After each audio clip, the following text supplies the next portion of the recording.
G'day. Today is Friday the 14th of November, and for the next hour, we're going to be running through the latest and greatest from the world of AI. We're going to include some news, some fundraisers, and some product updates too.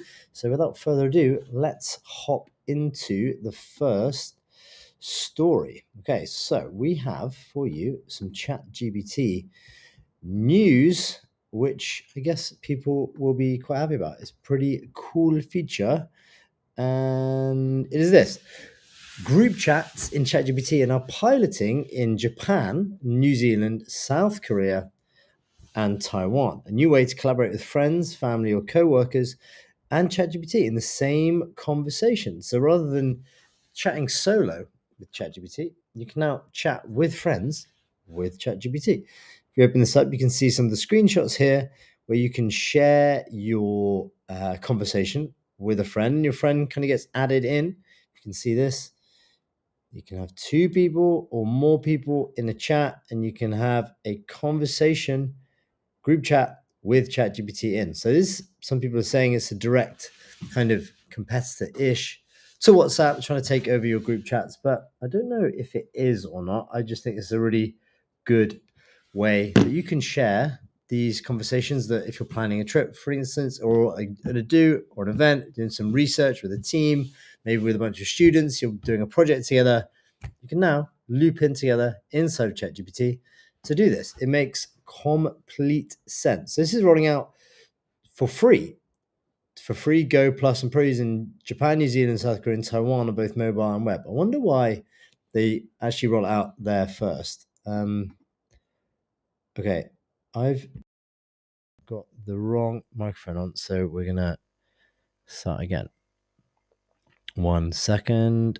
Okay, so here is the main story. Hopefully you can hear me right now. So group chats in ChatGPT are now piloting in Japan, New Zealand, South Korea, and Taiwan. A new way to collaborate with friends, family, or co-workers and ChatGPT in the same conversation. So if you open up this image, you can see how this works. So you can start a conversation off in ChatGPT just like normal, and then you can press the people icon at the top here. Let's zoom in at the top just here to add people in. So it brings up the share panel, so you can message a friend via iMessage. Sure, you can share it through Instagram, WhatsApp, and then just one click the link and they get brought in to the chat, and you can see them visible in the sidebar. And then you can go off and just have a normal group chat, but inside of ChatGPT, where it can help you do your thing. I wonder how it's going to handle kind of stepping in, whether you'd have to say, hey, ChatGPT, or just learn the context and then butt in when it needs to. But that's a really good feature. There's a full post on it. I wonder why it's kind of rolling out in Japan, New Zealand, South Korea, and Taiwan first, but it's going to be available for everybody. It's not going to be a pro feature. And here is the full blog post: piloting group chats in ChatGPT, collaborate with others in ChatGPT in the same conversation. I think this is a very, very good feature. There's going to be a lot of times where you're actually doing something which would be with other people. Say if you're researching a project, or this example is planning a dinner party or a party for your kids, then you want to come up with some ideas with other people and you kind of agree with what's going on. This is a full breakdown of exactly how it works. It's going to be powered by GPT 5.1 Auto. It's available for everybody. It says rate limits only apply when ChatGPT responds not to messages between users in the group chat, and responses from ChatGPT count towards the limit available for the person ChatGPT is responding to. They've also taught ChatGPT new social behaviors for group chats. It follows the flow of the conversation, decides when to respond and when to stay quiet based on the context of the group conversation. You can always mention ChatGPT in a message when you want it to respond. We're also giving it the ability to react to messages with emojis and reference profile photos. So it can, for example, use group members' photos when asked to create fun, personalized images in that group conversation. Okay, so these group chats are separate from your private conversations. You're in control. You have to accept the invitation to join a group chat. Everyone can see who's in the chat or leave at any time. Group members can remove other participants with the exception of the group's creator, who can only be removed by leaving themselves. There's additional safeguards for younger users. If somebody uses under 18 uses group chats. ChatGPT automatically reduces the exposure to sensitive content for everybody in the chat. Parents or guardians can turn off group chats entirely, though, in parental controls. I like it. That's pretty good. So what's next? Group chats are becoming the beginning of ChatGPT becoming a shared space to collaborate and interact with others. As it becomes an even better partner in group conversations, it will help you spark ideas, make decisions, and express your creativity with the people who matter most in your life. As we pilot this experience, we'll learn how people use ChatGPT together and will continue refining based on early feedback. Nice. I like it. Good feature, and it should be rolling out to people soon. If you are in those 4 countries, I don't know when it's coming out for the rest of us. We'll have to wait and see. Here is a good tweet from it. It says, it's from Signal. He says, group chats with an embedded agent is literally the one thing Meta should have owned by default. They're going to have it soon, though, aren't they? You know how this works. They have the social graph, the distribution, the group chats, the whole damn effing pie. This feature is straight out of Viral Growth Handbook 101. It's a viral loop without needing a social graph or requesting contact permissions. Ironically, likely built by ex-Meta peeps. Good shout. Likely built by ex-Meta peeps. Obviously, there's a lot of people who moved from Facebook, from Meta into OpenAI. And now there is a new feature, which feels like it should have been a Meta feature, but I guess Meta's coming soon. Chris Lakin also said you can tag out Meta AI Messenger, but last time I checked, it only shows the AI response to the person who tagged. Okay, right. We're going to see that in Meta soon. I can pretty much guarantee it. We'll pin that one. Big news. This is a giant story. Anthropic says we recently disrupted a highly sophisticated AI-led espionage campaign. The attack targeted large tech companies, financial institutions, chemical manufacturing companies, and government agencies. We assess with high confidence that the threat actor was a Chinese state-sponsored group. Yikes. Okay, so there's a whole breakdown of it here, but it said, we believe it's the first documented case of a large-scale AI cyber attack executed without substantial human intervention. It has significant implications in the age of AI agents. Okay, this is the post. It says, disrupting the first reported AI-orchestrated cyber espionage campaign. We can actually just read the executive summary. There's a whole 13-page post about it to show you how it works and into the infrastructure, the attack lifecycle, etc. But let's read the executive summary because I think it's probably something we should all know about and pay attention to for sure. So here it is. We've developed sophisticated safety and security measures to prevent the misuse of our AI models. While the measures are generally effective, cybercriminals and other malicious actors continually attempt to find ways around them. This report details a recent threat campaign we identified and disrupted, along with the steps we've taken to detect and counter this type of abuse. This represents the work of a threat intelligence, a dedicated team at Anthropic that investigates real-world use cases of misuse and works within our safeguards organization to improve our defenses against such cases. Okay, that's the info. That's the prerequisite. It says this. In mid-September 2025, we detected a highly sophisticated cyber espionage operation conducted by a Chinese state-sponsored group we've designated as CTG 1002. That represents a fundamental shift in how advanced threat actors use AI. Our investigation revealed a well-resourced, professionally coordinated operation involving multiple simultaneously targeted intrusions. The operation targeted roughly 30 entities, and our investigation validated a handful of successful intrusions. Okay, so it worked on a handful of occasions. Upon detecting this activity, we immediately launched an investigation to understand its scope and nature.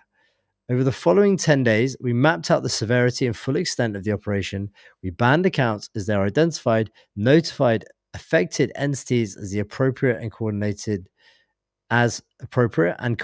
with authorities as we gathered actionable intelligence. The campaign demonstrated unprecedented integration and autonomy of AI throughput AI throughout the attack lifecycle, with the threat actor manipulating Claude code to support reconnaissance, vulnerability discovery, exploitation, lateral movement, credential harvesting, God, data analysis, exfiltration operations largely autonomously.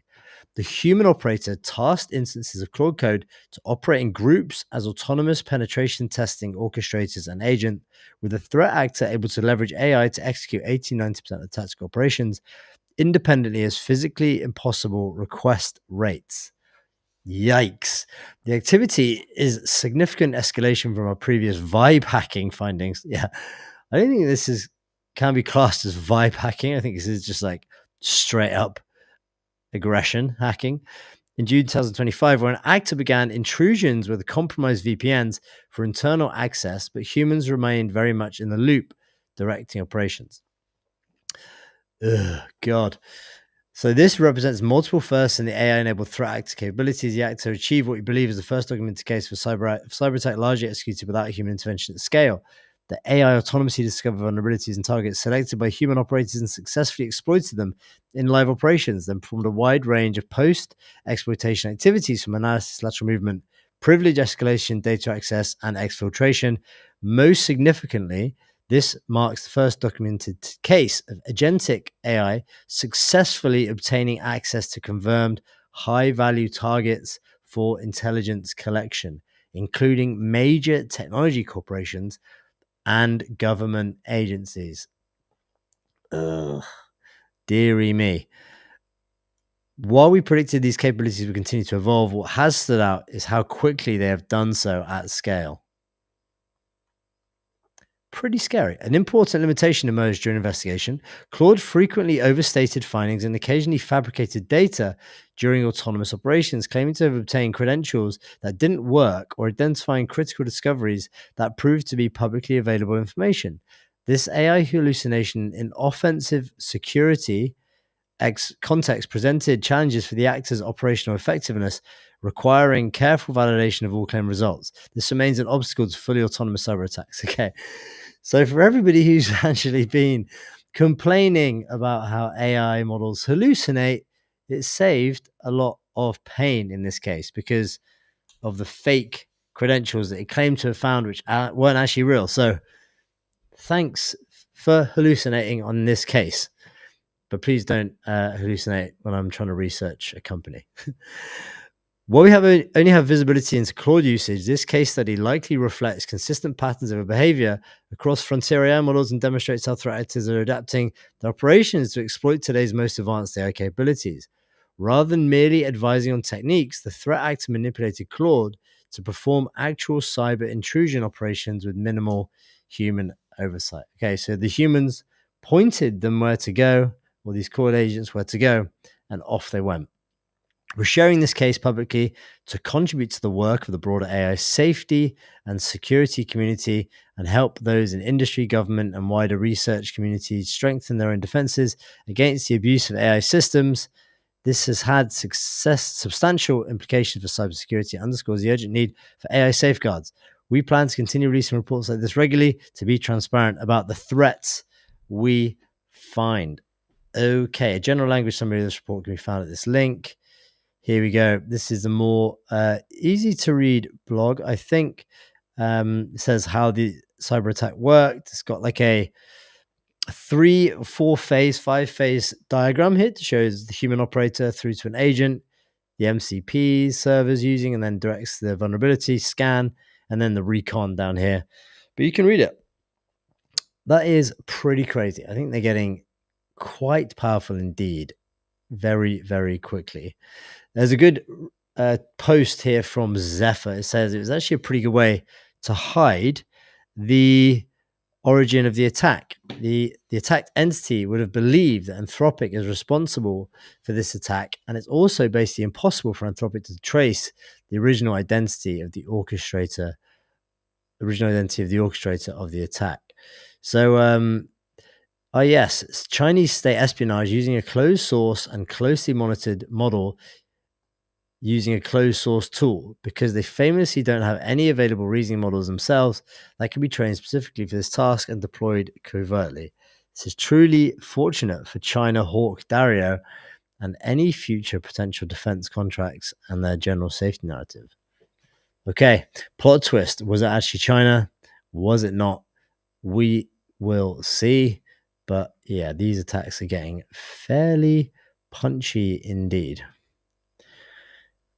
Okay, new release from Google DeepMind. SEMA 2, our most capable AI agent. Hold on, let me just get rid of these notifications here. Okay, new release from Google DeepMind. SEMA 2, or SIMA 2, is our most capable AI agent for virtual 3D worlds. Powered by Gemini, it goes beyond following basic instructions to think, understand, and take actions in interactive environments, meaning you can talk to it through text, voice, or even images.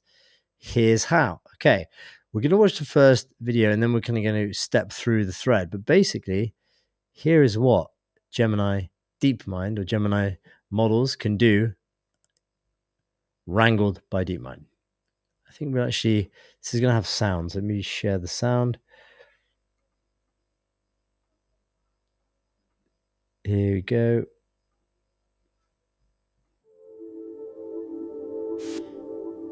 This isn't a person playing a video game.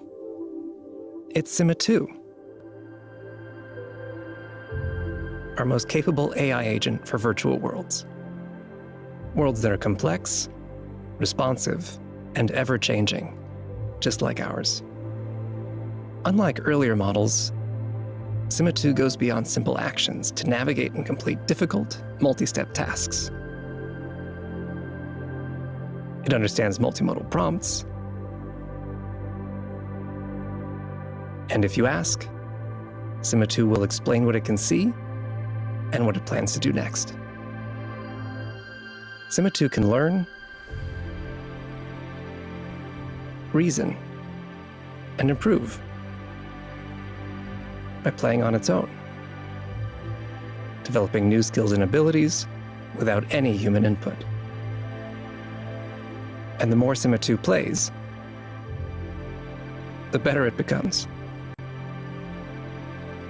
taking what it learns in one virtual world and applying it to the next, and the next, and the next, even if it's never seen them before.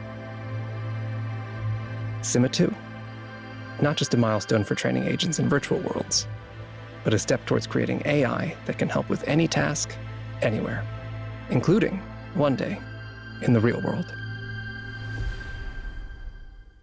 So a lot of people are talking about these world models being used to train inside of games and then using the knowledge it's gained inside of playing games to actually train humanoids on real world tasks. So that's what they mentioned there. Here's the rest of the post. So it's got advanced reasoning. We trained SIMA 2 to achieve high level goals in a wide area of games, allowing it to perform complex reasoning and independently plan how to accomplish tasks. It acts like a collaborative partner that can explain its intentions and answer questions. I think there's a few videos here we can see where it's playing the game and the user's answering questions, and then SIMA 2 is responding back to it with the context of what it knows about the environment and what it's doing.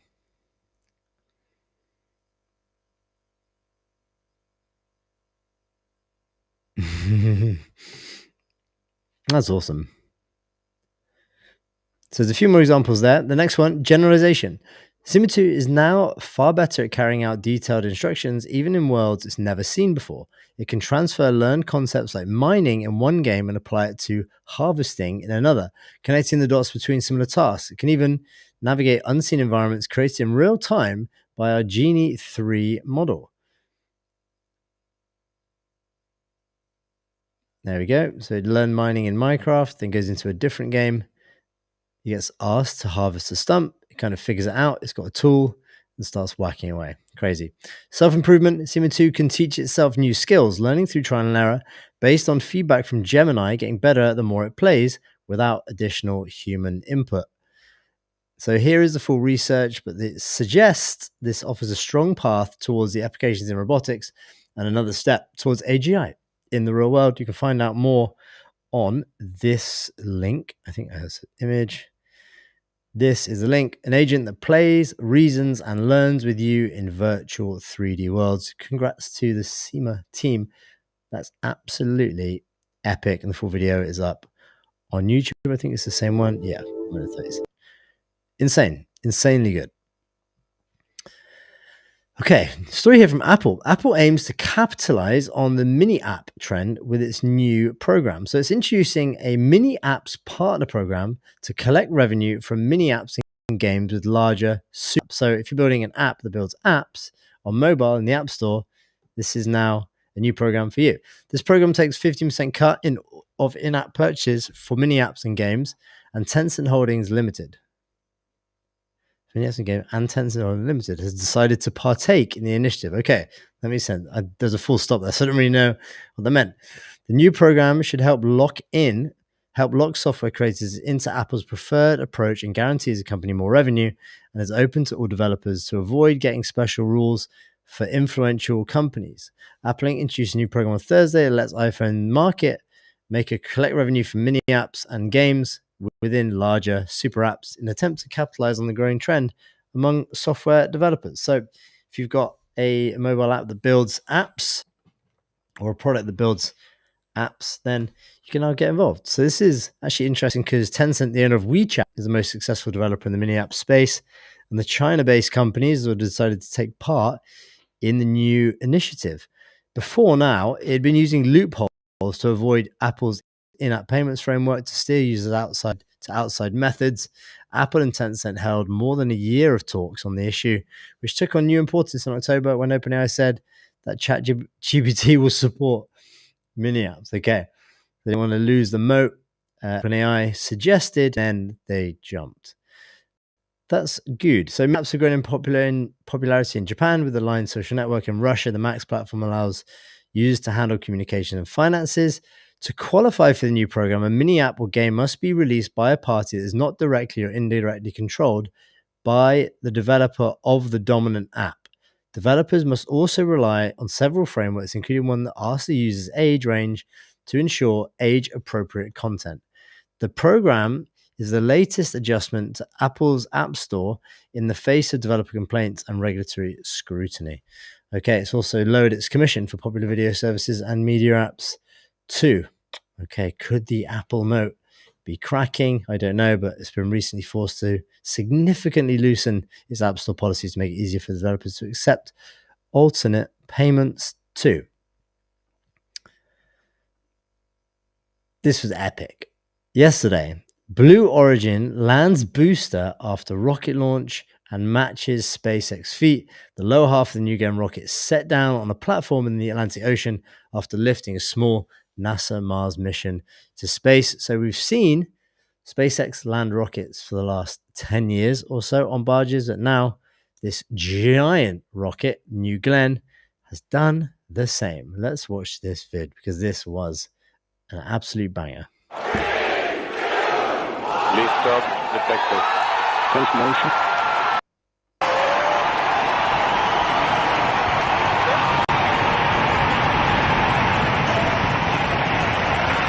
New Glenn has cleared the tower.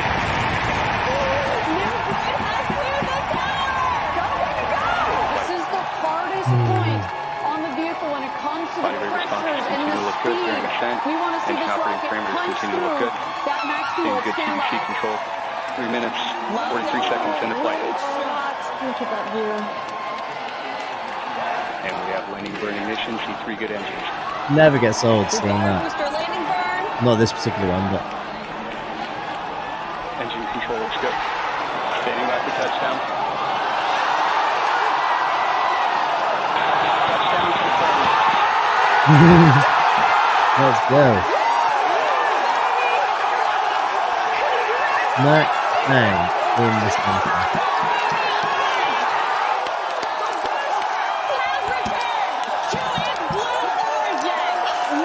GS2 systems continue to operate well as it's continuing to expand burn.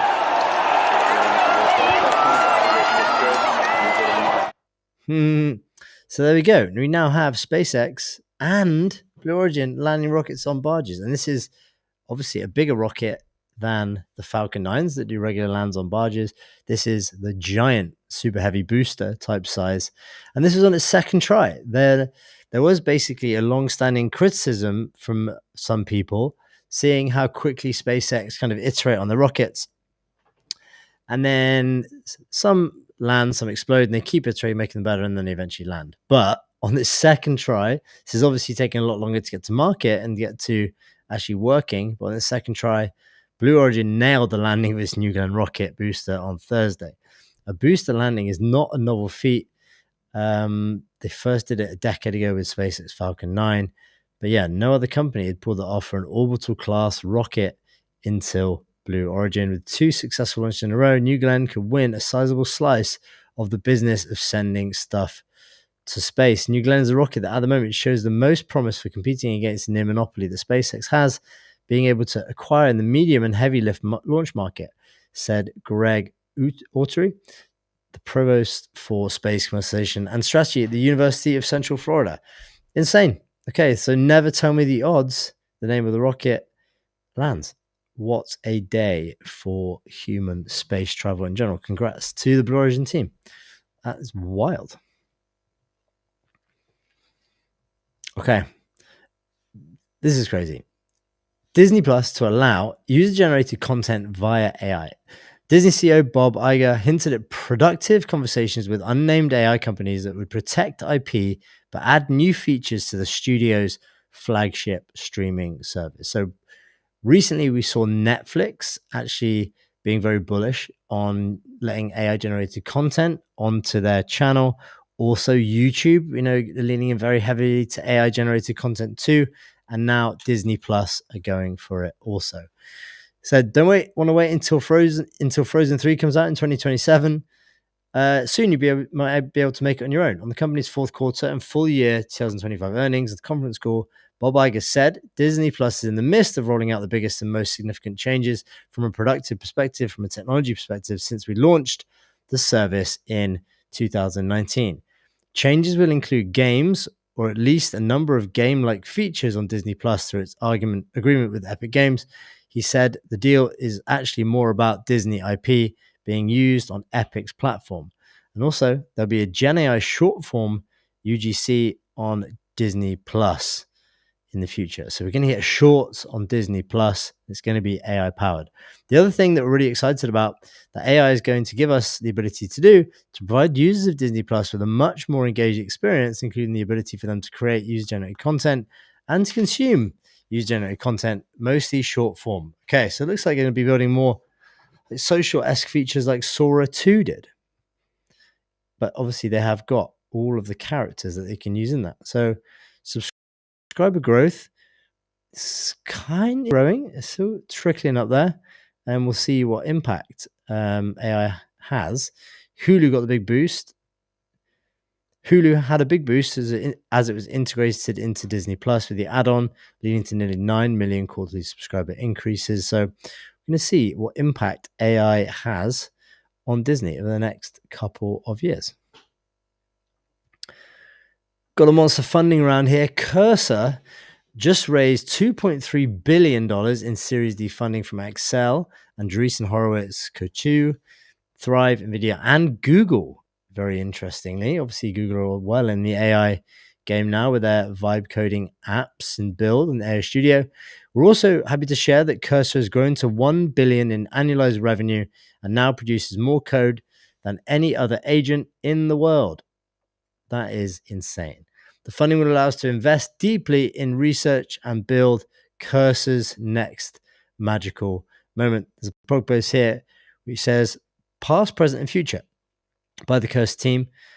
They said, we raised our seed round nearly 2 years ago. 2 years ago, a seed round. In the next few years, we'd like to build a code editor that is more helpful, delightful, and fun than the world has ever seen. Cursor should be a place where it's impossible to write bugs, an editor where you whip up a 2,000-line PR with 50 lines of pseudocode, a tool where you get any code-based question answered instantly, perhaps even an interface where source code itself starts to melt away. Look at this. So the actual fundraise, Series D, $2.3 billion at a $29 billion post-money valuation from a company that started 2 years ago. They're now a team of over 300 engineers, research designers, and operators with an ambitious plan to expand our footprint. We've also crossed 1 billion in annualized revenue, counting millions of developers and many of the world's most accomplished engineering organizations as our customers, and our in-house models now generate more code than almost any other LLMs in the world. This funding will allow us to invest deeply in our research and build Cursor's next magical moments. Congrats to everyone involved in the Cursor story, founders, engineers, members, users, investors. Absolutely insane growth. What a great product it is too. This was an amazing video. You should definitely spend some time to watch the full thing. It's a post from Chris Levine, I think that's how you say it, head of production at Wistia, the company which makes and hosting video. Let me just see exactly what Wistia is. See how they call it itself. Create, host, and measure the impact of video on our marketing programs in one place with Wistia. Okay, the video marketing platform for businesses. We made a Pixar-style short in 8 days for $0 using the latest models. Some people loved it. Most people hated it. Full BTS, behind-the-scenes doc, 13 minutes, breaks down the AI animation workflows, the tools and prompts, and reflects on why it... Let me just...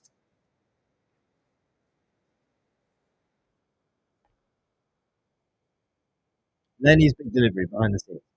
So this is actually a 13-minute long video. We don't actually have to watch it all, but I advise you do. What it does, they basically talk through...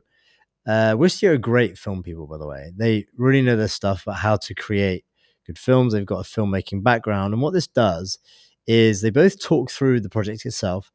And they go step by step around how they actually put it together. They talk through like the tools they used, how to create the shots. Then they talk about the animation style tokens, about CGI style cartoons, 3D animation, bringing in some like filmmaking knowledge directly into creating this, and actually makes a huge difference. They go on about how to stitch the scenes together. They use Mid-Journey. Then they put it into, I think, FreePic to turn them into videos, start and end frames. Then they go through to Suno to create the music. Where is it? Suno to create the music, the soundtrack, and then these 11 labs for the sound effects. They stitch it together in Adobe Premiere Pro. They use After Effects to get rid of the artifacts from the generations, stitch it all together, deliver it to the team, and it's absolutely crazy. What they said was basically a video like this, in their experience, would have cost over $1 million and taken 9 to 12 months to create, and they did it for as close to $0 as possible, just a few app subscriptions and their time. Wild. If you have 13 minutes, I highly suggest you actually go and watch this video because it's pretty insane indeed. Okay, if you want to learn stuff like this, not necessarily this particular workflow, but if you want to learn more about AI, or maybe you've got like a business that you want to help upskill your team members and you want someone to actually teach them how to use AI, then you could use a company like Go9X. They help you upskill your teams in AI, from writing prompts to building agents. They train your team on how to leverage AI at work. If that sounds interesting, you can go to go9x.com.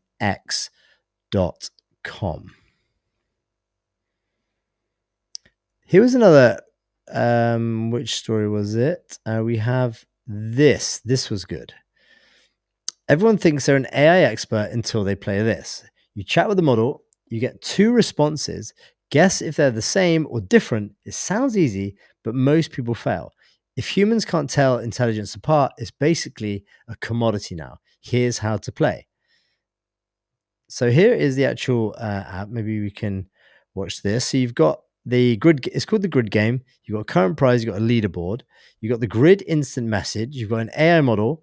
It says the game is easy. Discern if the same model is responding to you from message to message. Start by asking me anything. Okay, so it's going to be switching models at some point. You need to figure out if it's the same or if it's a different one. If I drop a rock and a feather on the moon, which hits the ground first and why? They land together with no air resistance, both accelerate the same lunar gravity, so their mass and shape don't matter. So then you have to guess, ask another question, you guess another answer, and then you say, are these messages sent by the same model? So you have to kind of analyze the two so you can figure out, is this a different AI or not? Because this is actually quite tricky. It's probably trickier than you think. Pardon me. Okay, and then it shows you the models. So they're both Kimi K2 in this case. If you go down, it said, I went in confident. I thought it'd be obvious which answer came from which AI. By round 3, I was already second guessing everything. The responses were sharp, convincing, and completely unpredictable. Try it yourself at the grid.ai. The Kimi K2 model, by the way, is actually a very, very good model for natural sounding text. So if you want something which sounds like a human, do that. Oh, dearie me. This is what makes it addictive. You start realizing how subtle intelligence really feels when you're the one guessing. It's less about who's smarter and more about how you perceive intelligence in the first place. So if you think you can tell which AI you're talking to, prove it. Play the grid.ai. And I think this is it too. This is what it looks like. Okay. Next post. We've got a release here from a company called Willow Voice AI. It says, introducing the next phase of Willow, a world powered by voice.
Good video. I like it. Okay, so this is willowvoice.com, now available on iOS. It says the first keyboard for iOS that lets you dictate flawlessly anywhere you type. Think Apple's built-in dictation. Now imagine it 3x more accurate, instantly responsive, and smarter at correcting and formatting your text. To celebrate our launch, we're giving away 100% of annual discounts on the Pro plan. Oh wait, that's crazy. Willow is now cross-platform between Mac and iOS, so you get access to both. Retweet and comment Willow under the launch post, and we'll DM you a discount code. It'd mean the world to us if you could support us on Product Hunt, write 5x faster with your voice with Willow. So there's other apps too out there which have also got some traction, like Whisperflow or Super Whisper, for instance, on Mac. But this seems like it could be awesome too. So if you go to X, go to Willow Voice AI, give it a retweet, reply, and send them a DM, and you get 100% off an annual plan. Congrats to the team at Willow. Okie dokie. Notebook LM adds deep research and support for more source types. So the latest Notebook LM update introduces deep research, helping users add diverse, high-quality sources and broadens the types of content you can analyze, including sheets and Word docs. So deep research in Notebook LM looks like this. You can basically give it a topic. You can now choose fast research or deep research. You could give it a bunch of sources too, and then it will help you look up the latest breakthroughs in quantum physics. But now, if you've got kind of information stored on your computer, maybe it's some docs, maybe it's some research, maybe it's some writing that you've done, it can now use that in your deep research. So it will look through all of your sources. You can import them, and then it will synthesize that into a deep research report. So it doesn't just go off and find all this new information and give you the report back. It actually includes your research in there too. You've got some more file types. You can do Google Sheets, add structured data and ASCII information or key stats. You can add drives as files as URL, drive files as URLs, images, PDFs on Google Drive, Microsoft Word documents too. If you haven't tried this app before, by the way, it's incredible. It's an amazing assistant. to help you learn to do research. They've got flashcards, you can do quizzes and all that good stuff. It's actually become a monster product inside of Google. Another crazy workflow here from David Roberts. I turned myself into an attractive 28-year-old influencer to promote my toothpaste brand. With WAN 2.2, this AI workflow, I can turn one video shoot into infinite UGC variations featuring different avatar personas. Okay, we'll watch the video and then we'll come back and read the rest of this post. Here it is.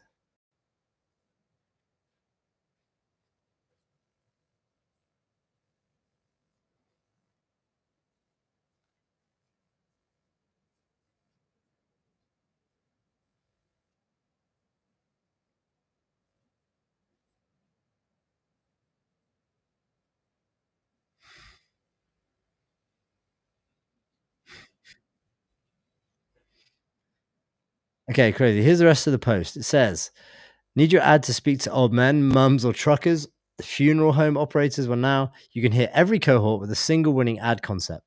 Here's how it works. Film yourself once reading any script. AI generates diverse avatars for your target audience. WAN 2.2 video model swaps you out with realistic characters. 11 Labs clones voices to match each persona. Result, 50 plus ad variations from one filming session. Marketers using this exact same system, save 20 hours per campaign. I thought it was a really good workflow. There's a full YouTube tutorial from David too on his YouTube channel. I think he's at recap_David online. He's got the recap AI. That's a pretty cool workflow too. So he's got Fabric AI, hey fabric.ai, AI ads that don't feel like AI. Says this gives it away. Total dude facial expression. That's a cool workflow. Very cool app here from Parallel Web Systems. Today we're launching Parallel Monitor API. Define a query once and receive ongoing updates whenever new related information appears on the web. It's like a web search that's always on, or a webhook for the entire web. So basically, here is what you do. Get something to check hourly, daily, or yearly, or monthly, was it? Get the latest news from Parallel's Series A fundraise, and then it would just search for you, or it would just stay active for you to wait for changes and then send you what has changed. So if you look here, we had those, I think it was flight issues. Check for severe flight disruptions in North America, and then it gives you the alert. Disruptions are affecting Canada as well. Airline reduction. So if you think something might happen, set up a quick monitor, and then it will keep its eye out for you, which is it's crazy. You can actually get those notifications through to Slack too. So if you're spending a lot of time in Slack, you can set up a monitor. Also, you can set up monitors from inside of Slack. You just do /monitor and your query, and the new monitor will be set up to watch. It says monitor is a unique and new endpoint that shifts web search from pull to push. Instead of manually triggering requests with queries, you can now use information from the web as a trigger. This creates interesting new ways to invoke AI agents and workflows without human interaction. With our Slack integration, there we go, you can get live updates sent directly to your channel, so you can never lose sight of a topic. There are three main usage patterns we're seeing, but the use cases are virtually endless. Any task that requires repetitive search across the web can now be a monitor task in parallel.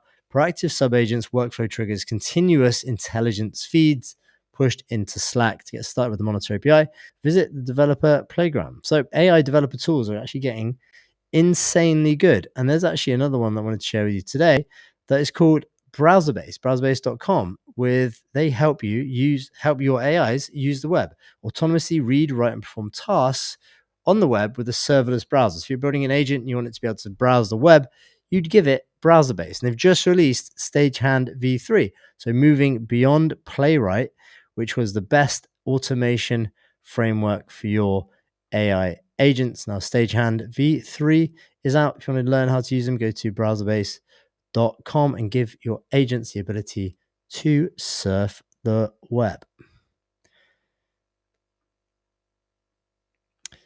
Okay, very polarizing ad here now. Okay. 20 million views from Callum Worthy, co-founder of Two Way app, now in the App Store. You can now talk to Avatar Callum. What if loved ones we've lost could be part of our future? Do you know where this video might be going? I think you might do. Let's have a watch.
Okay.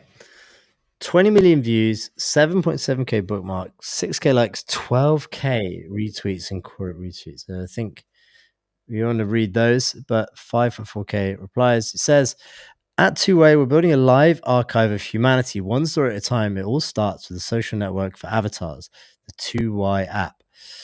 Two-Way? Beta is in the App Store, Android coming soon.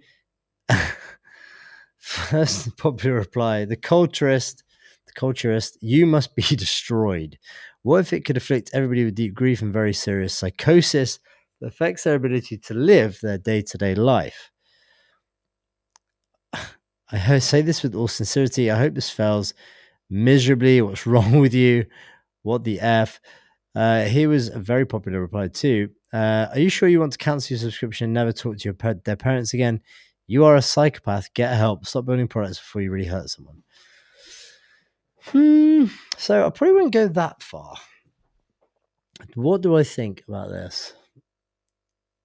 I think overall, I'd say it's up to the individual's choice about what they can do with technology. There's obviously going to be technology out there that can do certain things. There's people in cryo sleep, for instance. There's going to be people preserving their DNA, hopefully to bring them back to life at some point. So digital clones, if somebody would want to do it for their grandma, if their grandma wanted to do it and their people wanted to do it for their grandma, why not? I think.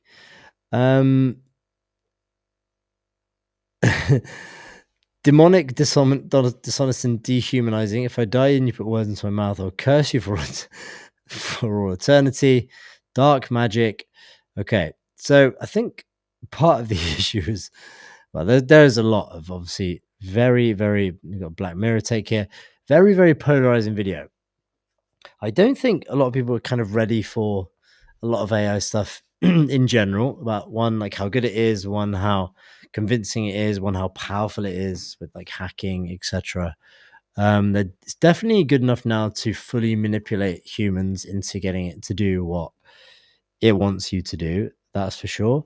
I don't feel as aggressive towards this as a lot of other people. Because yeah, humans, you can have some agency whether you use it or not. There's always going to be technology out there which enable certain things. Would I do it? Don't know. Don't think so at this point. Will people do it in, say, 5 years, in 10 years? I don't know. Maybe so. I'm not sure. But yeah, this is from Callum Worthy on X. I bet he's Climate reality project.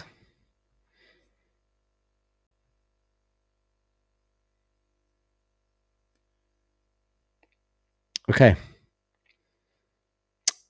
Well, that's that. That is that.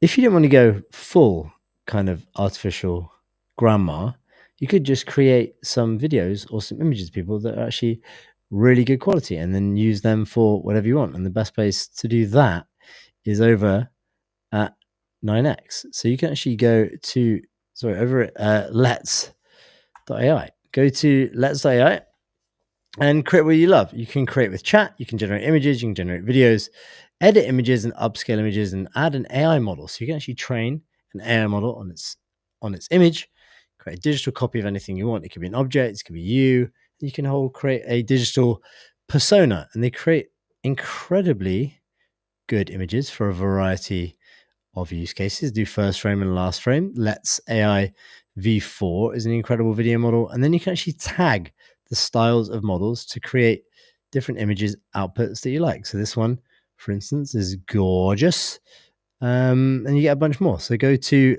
let's.ai to get started today. It's a really, really good product indeed.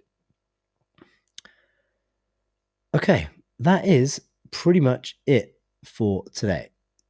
If I'd say build something, say if you're looking at all these AI tools and you're thinking, I want to build something, I want to try and build an app, then I'd probably suggest going to two places. If you want to build a mobile app that you can kind of publish into the App Store, I would go and use something like this. It's called Anything. Go to createanything.com, turn your words into mobile app sites, tools, and products. Instantly, you can add GPT-5 and other integrations into it, and you can publish it directly into the App Store.